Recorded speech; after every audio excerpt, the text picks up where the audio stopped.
The plain stretched endlessly, a sea of dry grass under the unforgiving sun. Wagon ruts cut through the dirt, reminders of families who passed before. Along one lonely stretch, a woman lay slumped against a broken wagon wheel, her face pale from thirst. Beside her, a little girl clutched her hand, eyes wide with fear and exhaustion. Their oxen had collapsed, their companions gone, abandoning them to die. Vultures circled overhead. The woman whispered prayers, her cracked lips trembling. She feared no miracle would come. But in the distance, dust rose, hooves against the earth. Someone was approaching. The rider appeared, tall in the saddle, coat dusty from long travel. A lonely rancher named Samuel Holt. He had spent years carving out a life in the wild country, far from towns, far from people. He had not expected to find anyone alive on this desolate trail. As he drew closer, he saw the child stand, waving weakly, her voice faint but desperate. His chest tightened. No man with a heart could ride past. Pulling the reins, he dismounted, his boots sinking in the dust. "You still with me, ma'am?" he asked softly, kneeling beside them. The woman looked up with hollow eyes. "They left us." "No food, no water," she rasped. Samuel pulled his canteen free, tilting it to her lips, then to the girl's. The child drank greedily, tears of relief spilling down her dirt-streaked face. He studied them both. The mother's dress was torn, her bonnet gone, but her spirit flickered still. The girl clung to her arm, protective despite her small frame. Samuel felt a wave of anger.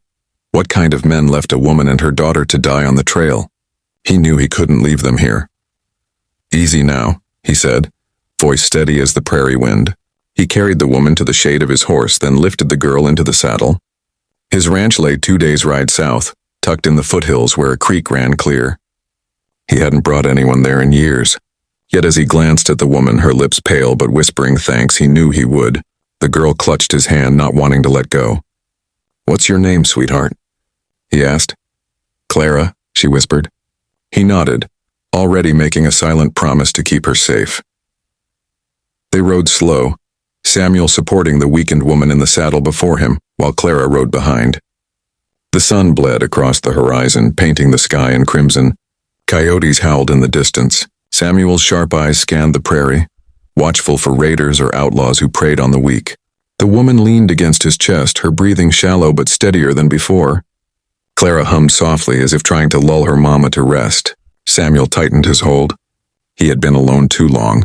Now, for the first time in years, he felt purpose beyond survival. By midnight, they reached a creek. Samuel built a small fire, gathered water, and laid down blankets. He gave Clara bread from his saddlebag, then coaxed the woman to sip broth heated over flames. "Name's Samuel Holt," he told them.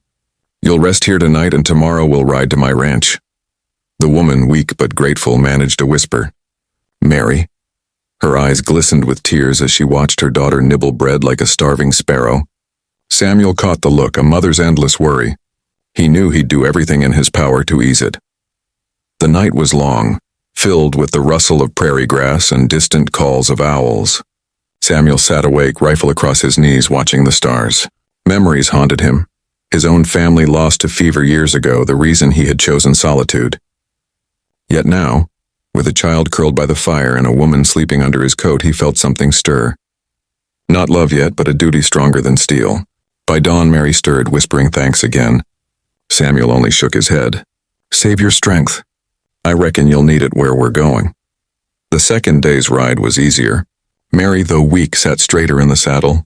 Clara chattered more now, telling Samuel about dolls left behind, about how the men in their wagon party had said women slowed them down. Samuel's jaw tightened, fury burning in his chest. "Men like that ain't worth the dirt on their boots," he muttered. Clara nodded solemnly as if she understood. They crossed open plains, herds of buffalo in the distance, until finally, green hills rose ahead. Samuel pointed. "There's home." For the first time, Mary's lips curved into the faintest smile. The ranch sat nestled by a clear stream, a cabin of sturdy logs Samuel had built with his own hands. Smoke rose from its chimney and horses grazed in the corral. Clara's eyes widened with awe. "It's beautiful," she cried. Samuel helped Mary down, carrying her inside and laying her gently on a bed. The cabin smelled of pine wood and leather. "You'll be safe here," he promised. Mary clasped his hand, whispering, "We owe you everything." Samuel shook his head again, though his throat tightened. Just rest. That's all I ask. Days turned into weeks. Samuel worked the ranch while also tending to his guests. He taught Clara how to feed the chickens, showed her how to braid a rope. Mary regained her strength slowly, helping where she could, mending clothes, cooking meals. For the first time in years, Samuel returned home from the fields to a warm hearth, the sound of laughter drifting from the cabin. He realized he had missed such things, companionship, family. Yet he also knew danger still lingered beyond the hills. The men who abandoned them might return, or worse, others might come. One afternoon, Samuel rode into town for supplies. The general store buzzed with gossip, whispers of a wagon train that had lost 2 souls. Some men sneered, saying it was best the weak had been left. Samuel's fists clenched, but he kept his temper. Still, word spread fast in frontier towns, and by the time he rode back, shadows followed him. Bandits, perhaps, or the very men who abandoned Mary and Clara. His instincts sharpened. That night he cleaned his rifle and kept watch from the porch, unwilling to let harm come near them. Mary noticed his unease. They might come back, won't they? She asked softly as they sat by the fire. Samuel didn't lie. Maybe, but I'll be here. No one touches you or the girl while I draw breath.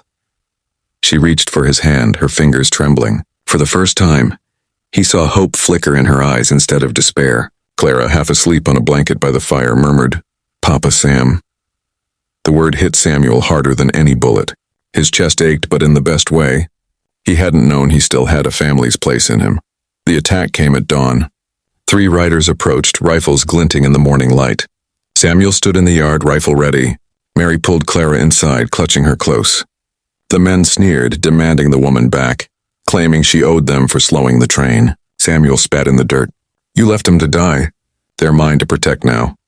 The standoff broke in gunfire. Samuel fired true, dropping 1 rider. The others fled, but not before Samuel swore he'd track them if they dared return. Silence fell, broken only by Clara's sobs of relief. Afterward, Mary tended Samuel's grazed arm, her hands gentle but firm. "You risked your life," she whispered. He looked into her eyes, steady as the horizon. "I'd do it again. Every time." Something shifted between them then, an unspoken bond forged in survival and trust. Mary pressed his hand to her cheek, tears glimmering. Clara clung to Samuel's waist, declaring boldly, "You're our family now." For the first time in years, Samuel allowed himself to smile, truly smile. The emptiness in his cabin had been filled, not with echoes of the past, but with new life. The ranch thrived in the months that followed. Mary's laughter filled the cabin.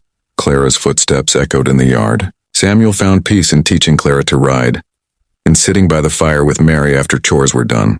He was no longer the lonely rancher who kept the world away. He was protector, husband in heart if not yet in law, father in every way that mattered. On the trail where despair once lived, hope had been born anew. The plains stretched wide and wild, but for Samuel, Mary, and Clara, the frontier no longer felt so empty.